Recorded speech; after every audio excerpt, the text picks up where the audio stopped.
couldn't be here today, I'm going to channel her when I say, "Good morning, family." I am Janet Davis, and I'll be your reader for today. The theme for September is Living Everyday Wonder, Work. The topic for today is Failing Forward. Our founder, Ernest Holmes, inspires us with this declaration of truth. We have within us a power that is greater than anything we shall ever contact in the outer, a power that can overcome every obstacle in our life. And he reminds us, know that nothing can hinder you but yourself. If you believe you can, you can. Let us affirm together. I persevere with the strength of spirit within me. And now, our beloved Reverend Kathy.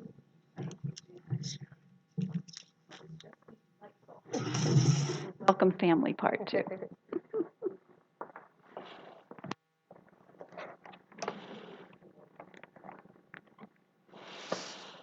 Wow, what a topic today. Failing forward. And this entire month we've been talking about work. And work is more than the daily grind of success, failure, productivity, efficiency, a paycheck, you name it. It's so much more than that. Why? Because we are spiritual beings living a spiritual experience. And our work then, when we see it through spiritual eyes, is an opportunity for meaning and purpose, an opportunity to give of ourselves, to contribute, to make our own unique contribution to the planet. And it's one of the things that is uplifted when we live and we bring a state of wonder to every task, every project, every conversation, and every product. And the idea of it, too, is behind all of that, what is happening. I keep reminding myself, I am here for God. So that means I am unfolding, evolving, and growing in consciousness through what I call work, or what we may call work, and what I really, truly call play. So today, the focus, failing forward. And, it's a play on the falling forward, which is what I just said. And when you think about it, that's what we do when we walk and we run, don't we? It's always a movement of falling forward and putting our foot out to take that next step.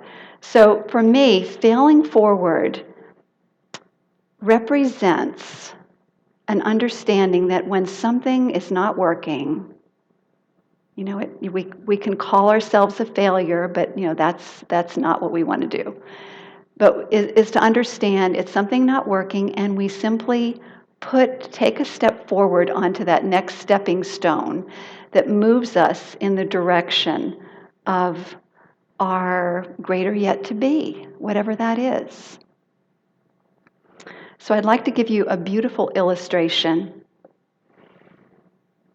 And this is a story that took place back in 1968 at the during the Olympic marathon in Mexico City.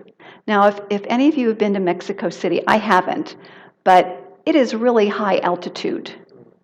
It is very high altitude. So when John Stephen Akwari and many others, and he was from Tanzania, many others started that race, they weren't really prepared for the high altitude. And he certainly was not from where he came from. I think since then they've learned to train at high altitudes. But back then, this was a new thing. And so he made it through his muscles started cramping from the lack of oxygen. He made it to like 18 minutes, the 18-minute mark. I was looking at the whole timeline. And he fell, had a severe fall, dislocated a shoulder, severely wounded his knee, went and got bandaged, and that did not deter him. He was determined. He got back up and got back in the marathon. So that's at the 18-minute mark. Now keep in mind, he is struggling. He is hobbling. And I did want to show you a video, but apparently that's not going to work today. But there's some video clips, and I strongly recommend that you watch the video clips because it is so amazing. So he continues on. He's basically limping because of his knee. And you can imagine the pain in the shoulder. He keeps moving. He keeps going. And almost an hour and a half later, and the sun had gone down, the other competitors had finished the line. And by the way, out of 79 that started, only 17 finished. So that shows you the impact of the altitude on so many of the other runners as well. So picture this. It's after sunset. It's turned dark. It's gotten dark. And so the cameras are there with this man limping along, and he finally sees the stadium. And you can see the light of the opening of the door of the stadium. He goes in through the stadium. You know, he's kind of like this, and he starts running again. It's unbelievable. He's running, and these bandages falling off of his legs, you know, like dangling from his legs. And he gets through the finish line. And the people, you know, there were a few thousand people that were still there waiting because they knew that history was in the making. They all got up and they roared as he crossed the finish line. Wow. And then a little bit later when he was interviewed, you know, the reporter said, well, you know, why did you keep going? You know, it was obvious that you were not going to win. Why didn't you just give up?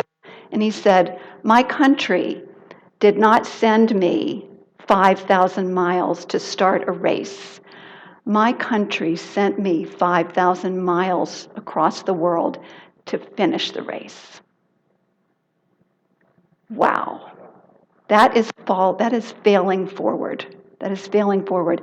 And what it makes me think of is that as long as we keep failing forward, we have no idea what the impact of our efforts are in the big scheme of things. Look at the impact that his efforts made on the planet and are still making today as I share this story with you.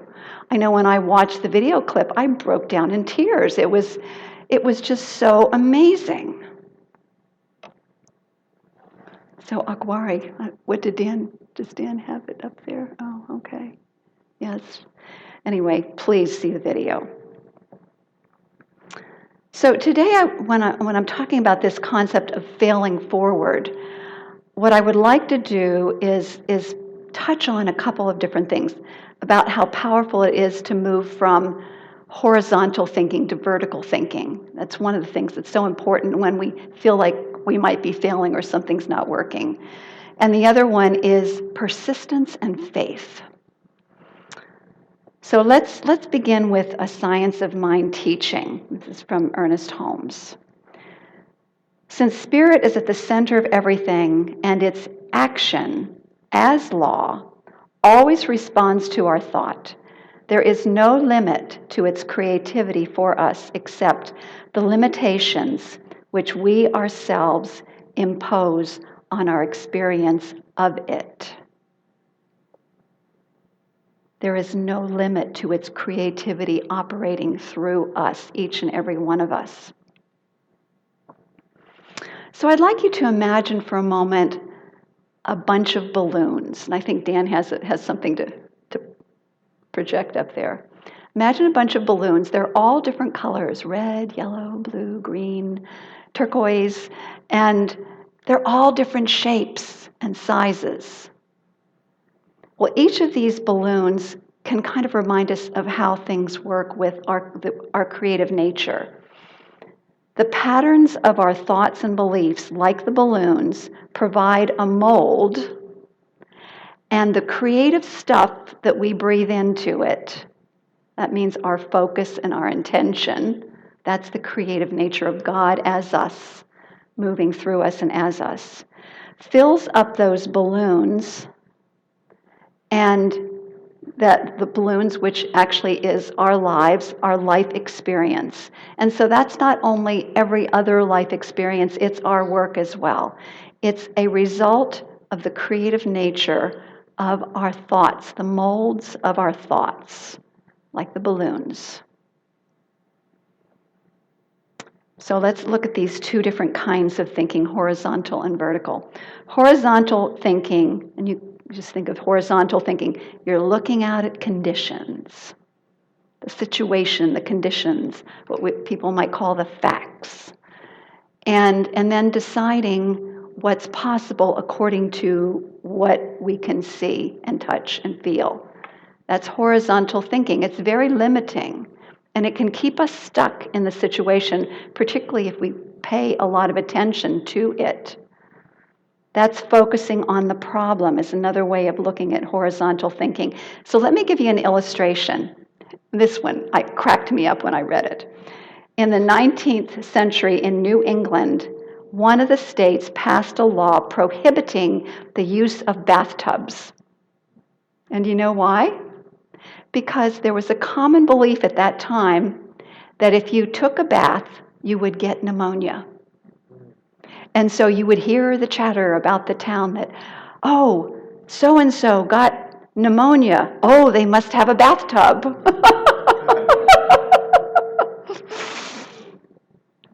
Horizontal thinking. So maybe one person who took a bath got pneumonia, and everybody decided that meant if you take a bath, you get pneumonia. So they're prohibited by law. So the thing is, and I want to, when we breathe our creative, fresh attention into an old mold, a belief like that, a limiting belief, it's what Jesus called putting new wine into, anybody know? Old wine skins, yes. The old wine skins are the old limiting belief. But putting our fresh creative energy into old wineskins. That's enough of horizontal thinking. Let's talk about vertical thinking now. So vertical thinking doesn't ignore the facts, and we were talking about this. It's not about spiritual bypass. We acknowledge our feelings. We acknowledge the situation. But then we also know that there's more than this. There's the infinite creative intelligence of the divine available to us and operating through us. We are points, I love this, points of consciousness in the infinite universal mind. Always and ever, we are that.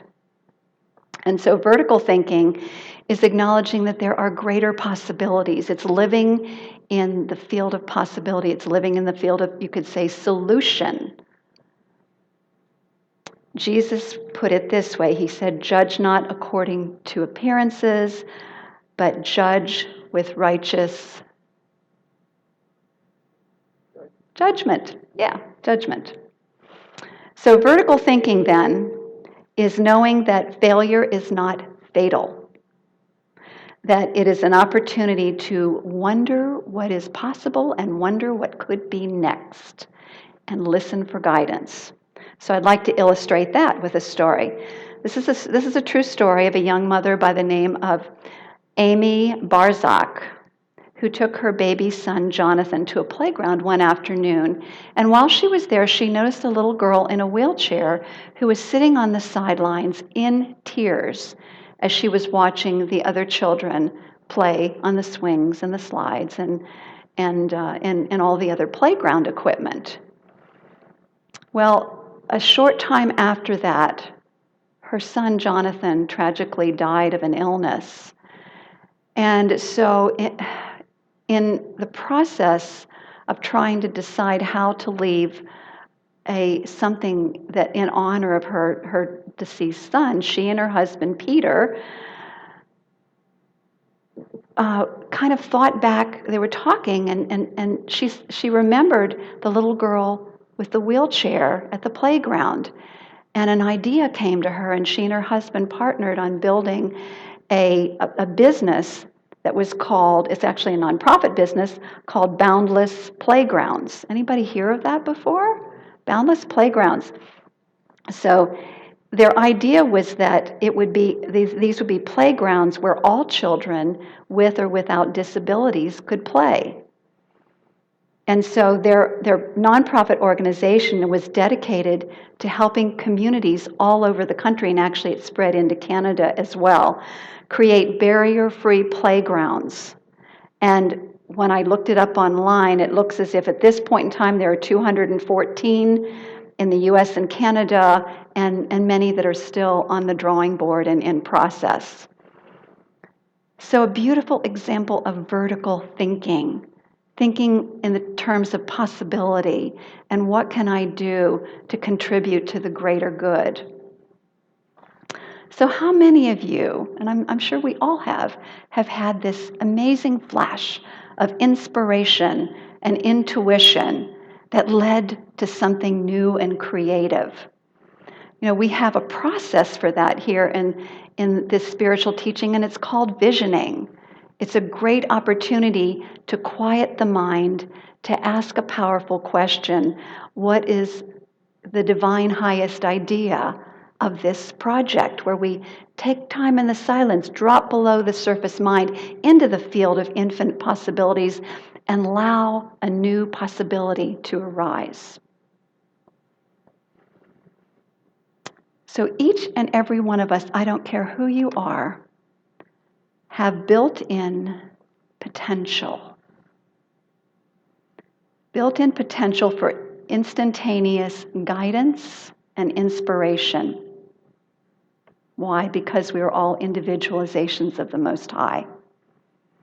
So when you realize the omnipresence, the omnipotence, and the omniscience of universal creative mind, another name for God, you have an unshakable faith that there is guidance for each one of us by deeply listening, and we shall hear the right word, that's Emerson, and Thoreau.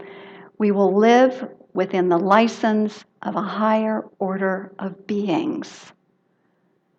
Yeah, we step into the field of a higher order of beings when we live in what we call vertical thinking, where we consciously listen to and ask for guidance and direction. The next one, fail forward by persistence. So the truth is the way that this life is designed, this experience of life, is that there is contrast. And because there is contrast, it gives rise to desire. That's straight out of the Abraham work, which I really love. But it's also a reminder that success and failure, if you want to call it that, are part of the design, and everybody experiences it. In fact, I've seen some quotes from some of the people who are leaders in how to thrive in career and in the workplace. And there was one that was something like, fail immediately, fail often, and keep on failing. But the idea is to keep failing forward, keep failing, keep moving in the forward direction. So just as it's wise not to let success go to our head, it's also wise not to allow failures to consume our hearts. Ernest Holmes puts it this way. He said, a sense of failure is only a psychological and emotional reaction that we have to experiences which are negative. Dwelling on failure takes our enthusiasm, our courage, our zest for life, our faith, our conviction, and our happiness from us. It's a psychological and emotional reaction to something that's negative. And the beauty of it is we in this teaching know that we are able to re-choose the course of our thinking. That when we catch ourselves being caught in that downward spiral of thinking, the thinking of I'm a failure because this has happened, that's the downward spiral. And to step out of that, that's horizontal thinking, and step into the awareness that this is part of life and this is something that is helping me move forward and actually build resilience. The more that I keep moving forward, taking the next step, the more that I build my muscle of resilience, my ability to continue to do it. And I think a really great example of that is Edison. When Edison actually did not invent the first light bulb. There were others that came before him. But what he did is he found a way to make it marketable and something that would last long enough so that people would buy them. And so when he was experimenting, he, you know, it was just taking a while, and it was thousands and thousands of tries.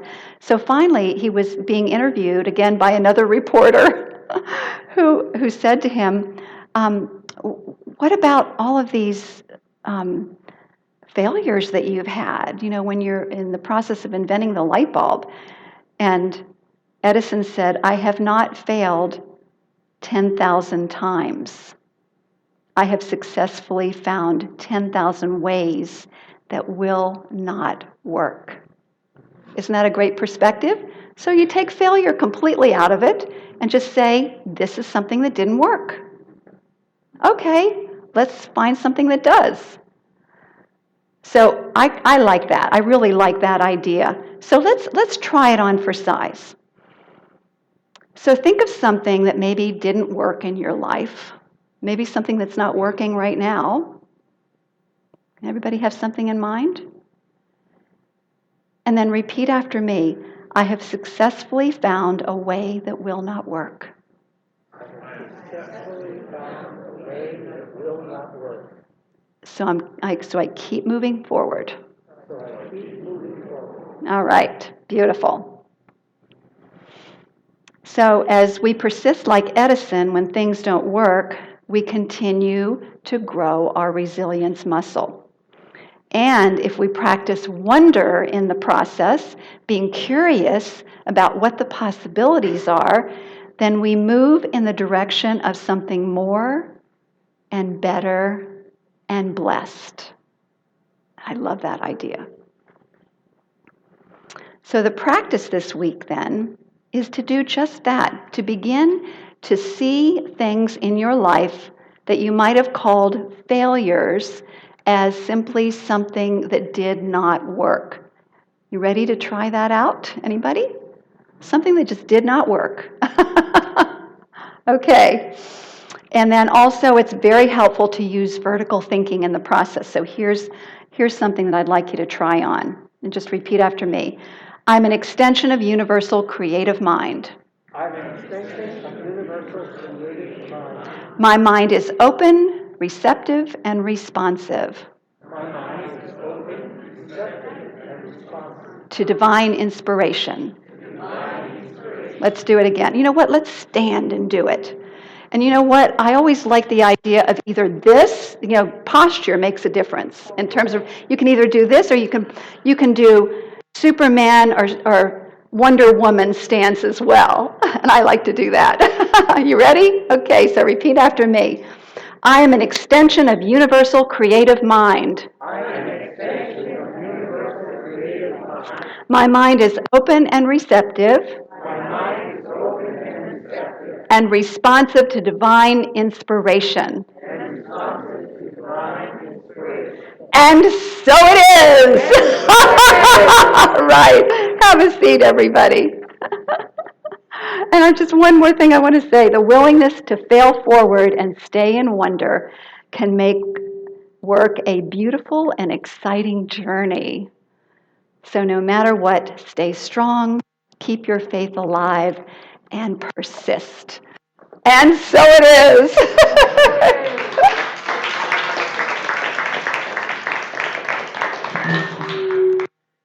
This is a song called We Know.